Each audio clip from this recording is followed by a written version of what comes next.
اب آ رہی ہیں دو آیتیں جو خاص رمضان کے روزے سے متعلق ہیں، حکمت اور غرض و غایت۔ پھر ایک آیت طویل آئے گی احکام، اور پھر ایک آیت آئے گی لٹمس ٹیسٹ۔ یہ 6 آیتیں۔ شہر رمضان الذی انزل فیہ القرآن، رمضان کا مہینہ وہ ہے جس میں قرآن نازل کیا گیا۔ ھدی للناس وبینات من الھدی والفرقان، لوگوں کے لیے ہدایت، اور ہدایت کی بھی روشن بینات باتیں، والفرقان، اور حق و باطل میں فرق کر دینے والی چیز۔ فمن شہد منکم الشہر، تو جو کوئی بھی پائے اس مہینے کو، یا جو شخص بھی مقیم ہو اس مہینے میں، مسافر نہ ہو، فلیصم، اس پر لازم ہے کہ روزہ رکھے۔ اب وہ وجوب علی التخییر ختم ہو گیا، اب وجوب علی التعیین، اب یہ لازم ہے، یہ رکھنا ہے۔ ایک رعایت باقی رکھی، ومن کان مریضا او علی سفر فعدۃ من ایام اخر، جو بیمار ہے یا یہ کہ سفر پر ہے وہ تعداد پوری کر لے دوسرے دنوں میں۔ یرید اللہ بکم الیسر ولا یرید بکم العسر، اللہ تمہارے ساتھ آسانی چاہتا ہے، سختی نہیں چاہتا۔ یہ لوگ اپنے اوپر سختیاں جھیلتے ہیں، شدید جو ہے سفر کے اندر بھی روزہ رکھے ہوئے، حالانکہ یہاں اجازت دی ہوئی ہے۔ یہ بلکہ حضور نے ایک مرتبہ ایک سفر میں کافی سرزنش کی، کچھ ایک جہاد اور قتال پہ نکلے تھے، لیکن کچھ لوگوں نے اس سفر میں بھی روزہ رکھ لیا۔ نتیجہ یہ ہوا کہ سفر کے بعد جہاں منزل میں اب جا کر خیمے لگانے تھے وہ نڈھال ہو کر گر گئے۔ جن لوگوں کا روزہ نہیں تھا انہوں نے پھر وہ خیمے لگائے، منزل کا کام کیا۔ تو حضور نے فرمایا کہ لیس من البر الصیام فی السفر، روزے رمضان اس میں سفر میں روزہ رکھنا کوئی نیکی کا کام نہیں ہے۔ لیکن ہمارا تصور اور ہے، 105 بخار چڑھا ہوا ہے، روزہ نہیں کھولوں گا میں، روزہ تو میں نے رکھا ہوا ہے، یا روزہ تو میں نہیں چھوڑوں گا۔ حالانکہ جہاں رعایت اللہ کی ہے اس رعایت سے فائدہ نہ اٹھانا ایک طرح کا کفران نعمت ہے۔ وَلِتُكْمِلُوا الْعِدَّةَ، لیکن تمہیں عدت اور تعداد اب پوری کرنی ہوگی۔ وہ جو تھی ایک رعایت کہ فدیہ دے کر فارغ ہو جاؤ، وہ نہیں ہے۔ وَلِتُكَبِّرُوا اللَّهَ عَلَىٰ مَا هَدَاكُمْ، اور تاکہ تم تکبیر کرو اللہ کی اس پر کہ جو اس نے ہدایت تمہیں عطا فرمائی۔ وَلَعَلَّكُمْ تَشْكُرُونَ، اور تاکہ تم شکر کر سکو اس نعمت عظمیٰ کا جو قرآن حکیم کی شکل میں تمہیں دی گئی ہے۔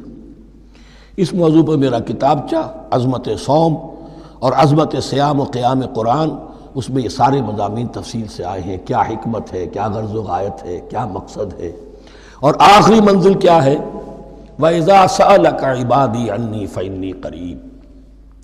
مطلوب تو یہ ہے کہ تمہارا جو یہ جسم حیوانی ہے یہ کچھ کمزور پڑے، روح ربانی جو تم میں پھونکی گئی ہے اسے تقویت حاصل ہو۔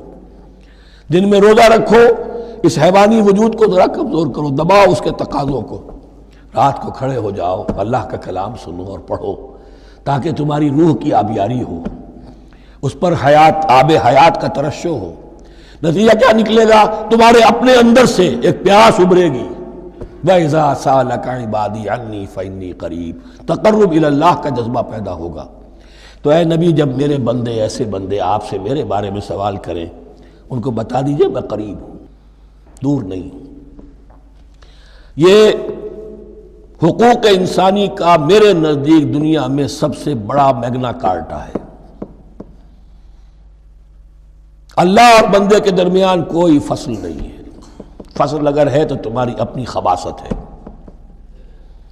اگر تمہاری نیت میں فساد ہے، حرام خوری تو کرنی ہی کرنی ہے، تو اب کس منہ سے اللہ سے دعا کرو گے؟ پھر جاؤ گے کسی پیر کے پاس، آپ دعا کر دیجئے، یہ نذرانہ حاضر ہے؟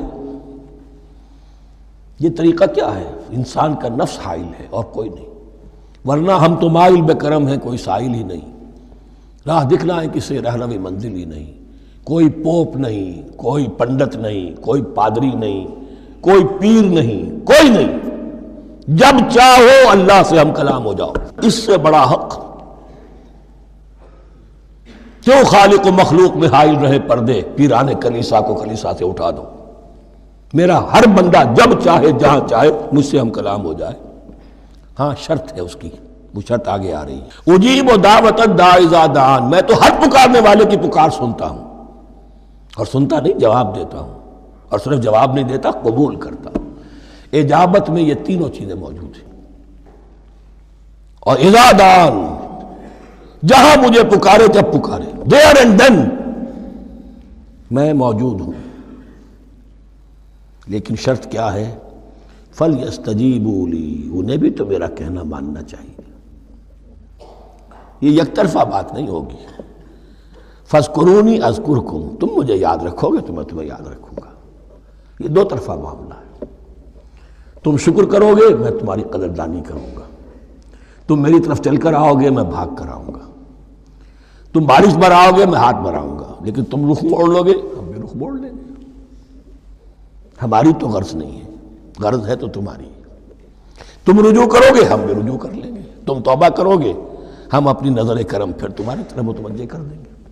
لیکن ہر چیز ان تنصر اللہ ینصرکم، اللہ کی مدد کرو گے تو اللہ تمہاری مدد کرے گا. تمہاری دوستیاں ہو، پینگے بڑھا رہے ہو اللہ کے دشمنوں کے ساتھ، ساز باز ہو اللہ کے دشمنوں کے ساتھ، اور کھڑے ہو جاؤ قنوت نازلہ میں اللہ سے مدد مانگنے کے لیے، تم سے بڑا بے وقوف کون ہوگا؟ پہلے اللہ کی طرف رخ تو کرو، اللہ سے اپنا معاملہ درست کرو. ہاں اس میں کوئی یہ شرط نہیں ہے کہ پہلے ولی کامل اس وقت توبہ کرو خلوص نیت سے اور سارے پردے ہٹ جائیں گے.